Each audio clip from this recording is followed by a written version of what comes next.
త్వరలోనే 5,000 పైచిలుకు పోస్టులతో మరో డిఎస్సి వేస్తామని డిప్యూటీ సీఎం బట్టి విక్రమార్క చెప్పారు.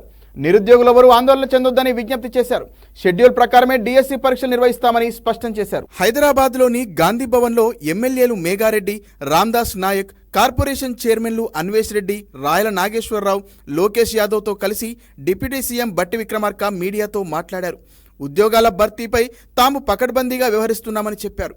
అనేక ఉద్యమాలు, విద్యార్థుల ఆత్మబలిదానాల ఫలితమే ప్రత్యేక రాష్ట్రమని, నీళ్లు, నిధులు, నియామకాల కోసం తెలంగాణ తెచ్చుకున్నామని తెలిపారు బట్టి.